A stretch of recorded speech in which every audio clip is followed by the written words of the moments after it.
Shabbos Daf Tes Vav includes primarily lists of cases which fill the Mishnayos which we were discussing earlier. The Daf begins by referring to the 18 rules that were voted upon between Beis Hillel and Beis Shammai. The Gemara will question if they were really arguing at all. The Gemara will then refer to the fact that we said that Hillel and Shammai themselves only argued about three things. The Gemara will want to know what those three things are.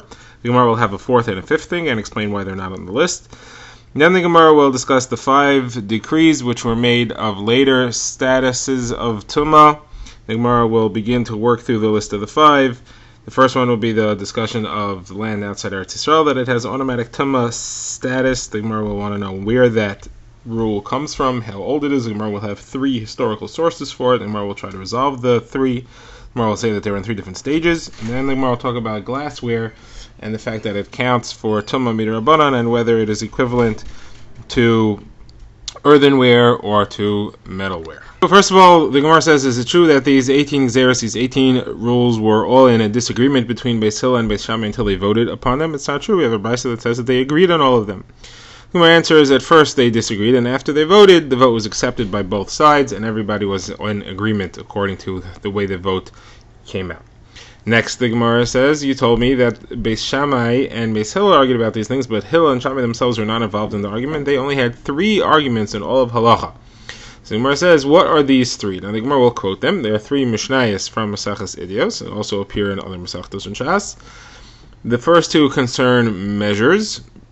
The first one is about the measure of flour which is required for challah. Now the mitzvah of challah is that when you make something that contains grain flour, you should take off a part and give it to the Kohanim. Today it has Kedusha, so we do not do that because everybody is Tameh, we just burn it. Now, the Gemara notes, the Mishnayos note that there is a minimum size for how much flour is in the batter or the dough that you're making, which would obligate challah to be taken from it. And the question here is, what is that minimum size? It's a machlokes Hillel, Shammai, and the Chachamim, and then there's also a statement of a 4th opinion. So the Gemara said, the Mishnah says as follows. Shammai said that you need to have a minimum of a kav of flour in order to be obligated to take challah from it. A kav is 4 logan. It's about 48 ounces or 5 cups in modern sizes. However, the kav that they were referring to was not necessarily the same as the kav which is used later in the days of the Gemara. Sizes were changed twice. So we have 3 different types of sizes. There's the sizes of the Midbar, there's the sizes of Yerushalayim, and then there were the sizes of Tzipori. They were enlarged in each incident. So Shammai's opinion is that it's 1 kav of flour, Hillel's opinion is that it's 2 kav of flour, twice as much, and the Chachamim say it's 1.5 in between.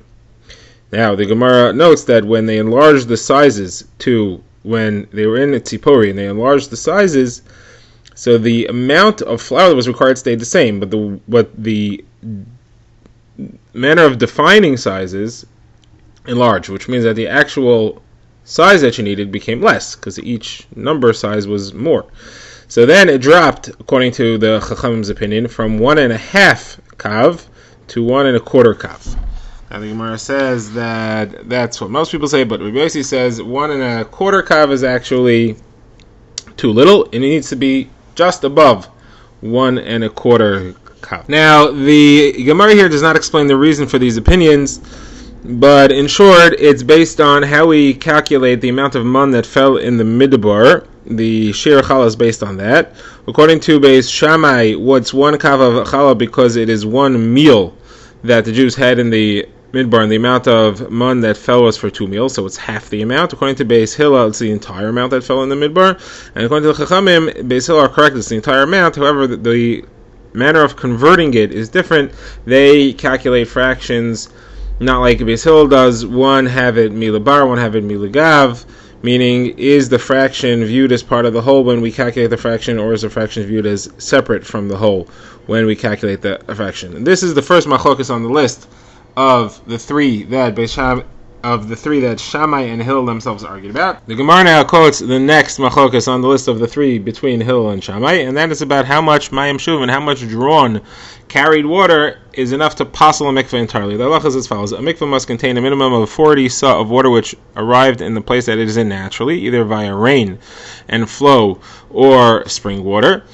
if before it is filled with 40 saw, it has a certain size of drawn water, mayim she'uvin, that falls into it, it's enough to passel the entire mikvah. It doesn't matter how much rainwater you add afterwards. So how much is that amount of she'uvin, which is enough to passel the mikvah, if the full 40 saw is not in there yet? That's the subject of this machlokes, which is between Hillel, Shammai, and the Chachamim.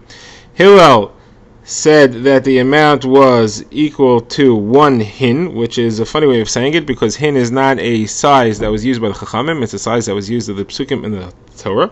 It's equal to approximately 12 lugin, which is 3 kavan, or slightly larger than a gallon. According to Shammai, it is 3 times greater than that.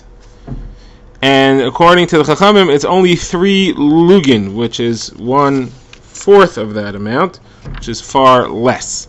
That is actually the halacha. Now the Gemara is a little bit confused why Hillel uses the phrase hin, and the Gemara answers that Hillel just wanted to say it in the way that his teachers said it. Hillel was a student of Shmaya and Avtalion, just as Shammai was, and therefore he quoted it in the way they expressed it. Now, the Gemara says that it was unclear what halacha is until 2 weavers came from the area of Shara Ashbos of Yerushalayim. The Gemara says this because they are known as being a low-quality profession from a low-quality neighborhood, but they said that they testified that they heard from Shmai and Avtalion that the correct amount was 3 lugin, which is like the Chachamim, and what everybody accepted their testimony, and that became the halacha. And the reason why their occupation and their neighborhood is mentioned is to show that we should not belittle anybody. Anybody could have tremendous contribution to the establishment of halacha for generations. The Gemara now calls the third machlokes between Hillel and Shammai, which is in Hilchos Nida. It's the first Mishnah in Masechta Nida, and this discusses a woman who found a drop of blood, and she doesn't know how long it's been there for. It could be that it's been there for a while, and she was a tamei, and therefore any taharos, any truma or something like that, which she handled, is now tamei. So how far back do we have to be matame things that she touched? How far back do we have to be afraid that the drop of blood was there? So Shammai says not at all. You can assume that from henceforth on everything is tamei, and up till now everything is tahar. You can assume that the drop of blood came right now. Hill says you have to go back to the last time she did a bedika. She cleared the area with a cloth to try to discover any blood that's there. Anything which was handled in between the last bedika and up till now is all tamei, because we assume the drop of blood was there all the time. Now the Chachamim say not quite so fast. We go back 24 hours or the most recent bedika, whichever is less time. Now the Gemara asks, are you sure that there are no other machlokes between Hillel and Shammai? We have 2 other examples. First of all, we have the discussion of doing smicha, leading on a carbon on Yom Tov. Karbanos could be brought on Yom Tov, and the question is, if an individual brings a carbon, normally he is obligated to lean his full weight on it and say vidoy, to confess his averos. Questions: are you allowed to do that on Yom Tov? What would be the problem? There's an Issur D'Rabbanan to ride on an animal on Yom Tov, and pressing your full weight on it is counted as riding. The question is that prohibition deferred for a carbon? This is machlokes Hillel and Shammai, but it's also machlokes that goes way back 5 generations earlier to Yossi ben Yoezer and Yossi ben Yochanan. The Mishnah in Perkei Avos lists pairs of Talmidei Chachamim who are the Nasi and the Av HaBezdin, beginning with Yossi ben Yoezer and Yossi ben Yochanan and ending with Hillel and Shammai. So this machlokes goes all the way back, and the Gemara says that's why it's not on the list. This is not a machlokes between Hillel and Shammai. This is a much earlier machlokes. They just took 2 positions in it. Next on the list of machlokes between Hillel and Shammai, which is not on the list, and the Gemara wants to know, is the discussion of when you pick grapes and you intend to make wine out of it. So the question was, are those grapes susceptible to tumah right away? Normally, in order for any produce to become susceptible to tumah, they have to become wet with any of the 7 liquids, one of which is wine or grape juice. And the owner has to be pleased with the fact that it is wet. The question over here is that when this person picks off the grapes, he's not pleased that some of the grapes got squashed and juice splattered all over the grapes. So why should these grapes be considered to be prepared, hochshar, ready to be susceptible to tumah? You're right, they're wet with liquid, with wine, with grape juice, but the owner is not happy about it.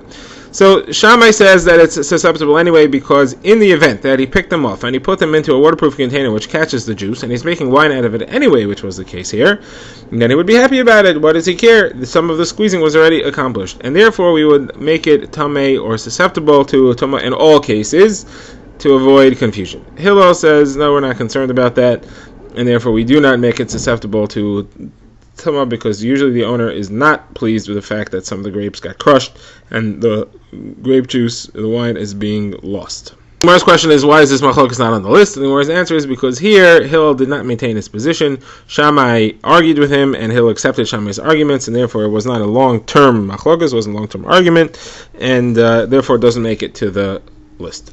Okay, now the Gemara goes back to a brisa which we had on yesterday's Daf Yudalid. The brisa over there discussed 5 decrees made by early Tanaim. This is not the 18 that they voted on, this is 5 other ones. And the Gemara is going to now elaborate and discuss those 5. So the first up on the list is a decree made by Yossi ben Yoezer and Yossi ben Yochanan. Again, these are 2 of the earliest, this is the earliest of the Zugois, the pair of Chachamim that are mentioned in Perkei Avos that served in a pair as a Nasi and the Ava Beis Din. And they made 2 rules. One of them was that all areas outside of Eretz Yisrael are tamei because there could be graves all over the place. The Goyim were not careful marking their graves. And the second rule was that glass kalim have the ability to contract tumah. So the Gemara discusses them one by one. First of all, the Gemara says this rule. The Gemara asks that these rules were not really made then. It's not correct to say that these rules were made in their generation. They lived about 180 to 200 years before the destruction of the second Beis HaMikdash. The Gemara says we have a brisa which says it was made at the destruction of the second. It was made 80 years before the destruction of the second Beis HaMikdash. And the Gemara quotes the brisa which gives us this information. Later the Gemara will have a third source for the time that these rules were made. But for now, the Gemara quotes this one, and the Brisa says as follows: Rabbi Shmuel, who was the son of Rabbi Yossi, Rabbi Yossi was the author of Seder HaDayros, kind of book of history written by the Tana Rabbi Yossi ben Chalafta. So his son, Rabbi Shmuel, when he became sick, and he was soon going to pass on, his Talmidim, or a number of Talmidim, sent him a message asking him to teach some of the things that he learned from his father.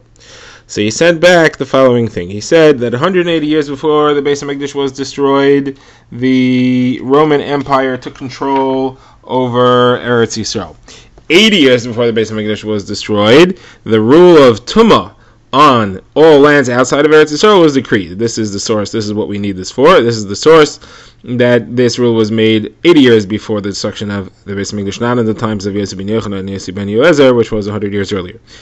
And there was also the rule made at the time that glass is susceptible to Tumah. Now Rabbi Shmuel continued, and he said 40 years before the Beis HaMikdash was destroyed, the Sanhedrin moved from its seat in the Lishkas HaGazis, the special courthouse which was half in the Azara of the Beis HaMikdash, and it moved to a different building on Har HaBayis, which is called Chanuyos. Now, before we resolve the question that we were discussing as far as to when these rules were made, the Gemara takes a slight detour over here. The Gemara says, why is that important when the Sanhedrin moved?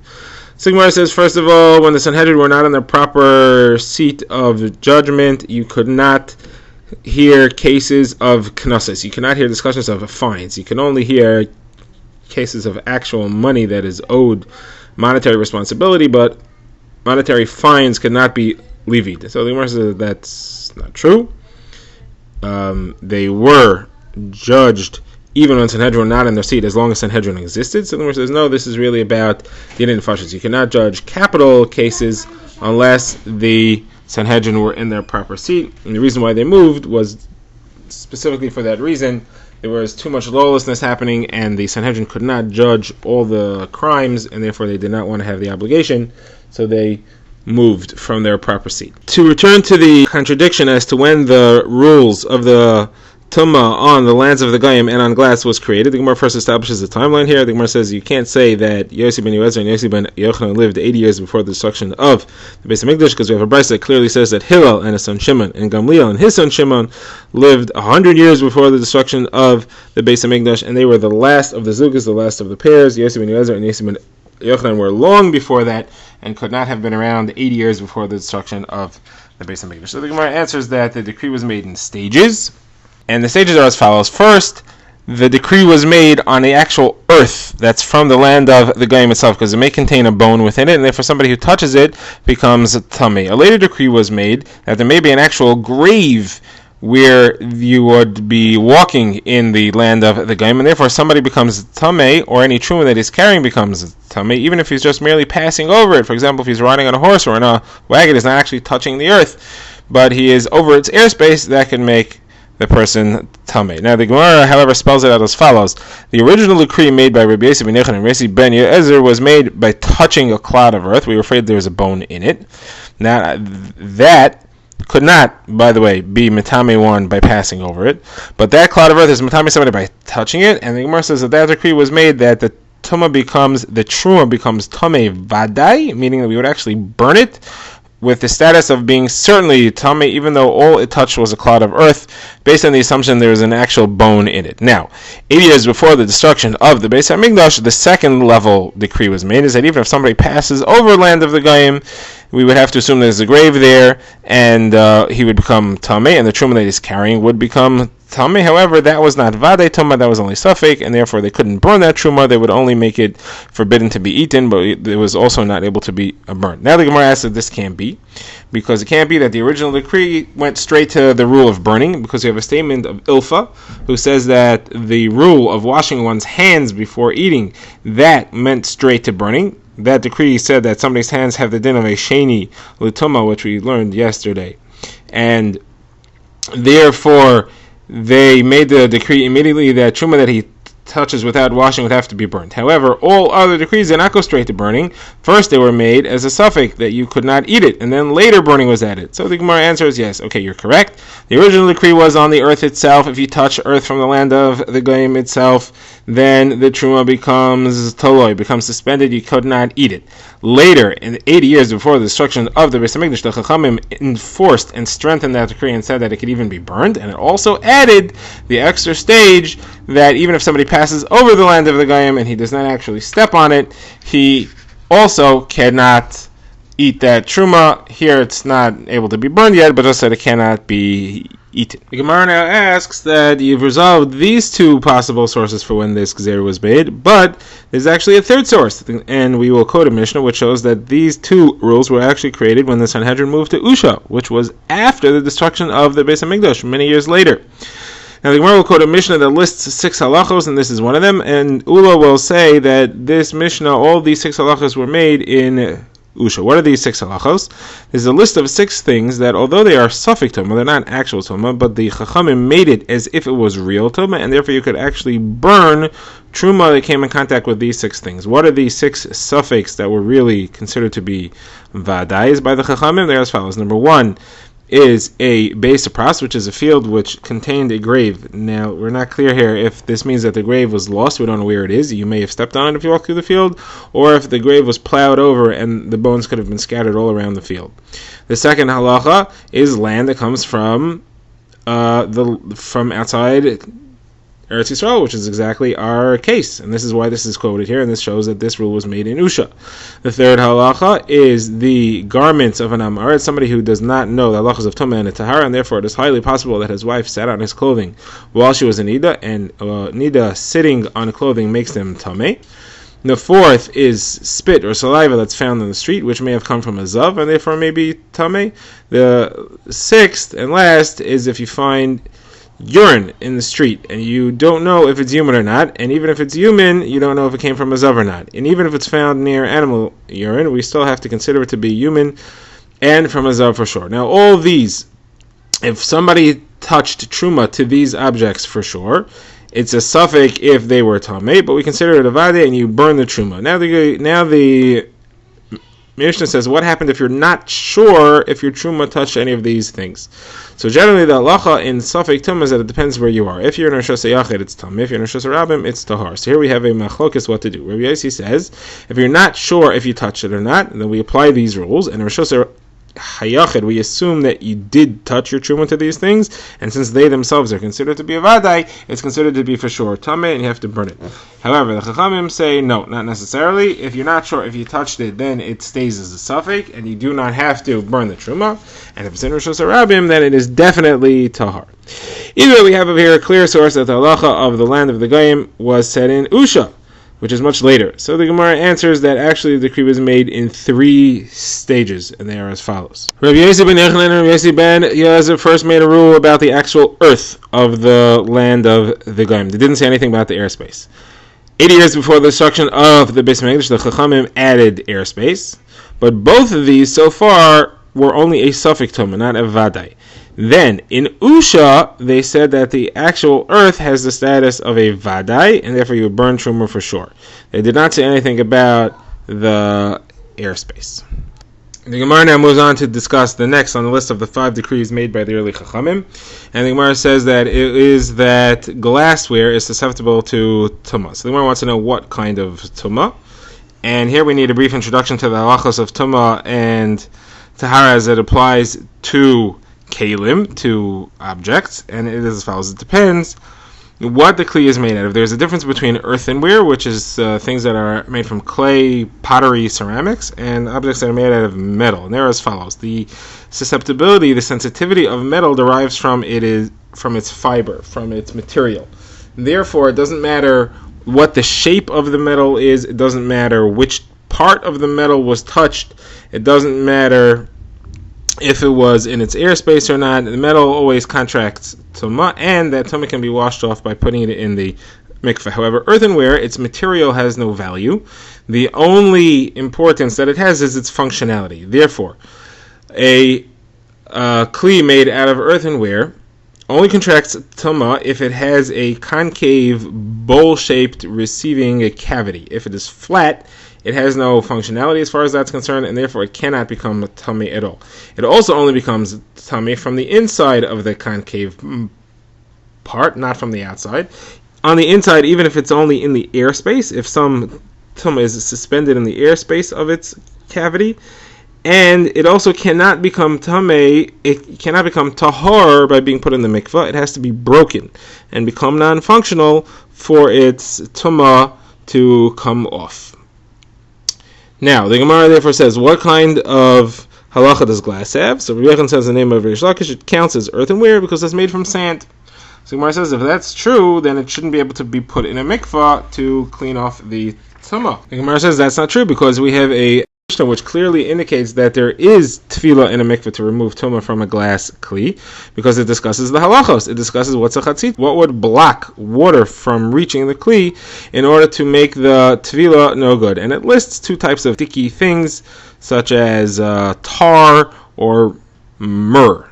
So where it says, okay, so you're right. Glass can sometimes count as a metal kli, and that's as follows. That is when the glass has a hole in it, and you plugged up the hole with metal, because this is the opinion of a mayor who holds that whatever you use to plug it up becomes the main part of the kli, and all its halachos follow that plug. And therefore, this glass, even though it's mostly glass, because its hole is plugged by metal, it has the halacha of metal, and therefore it does have tefillah in the mikveh.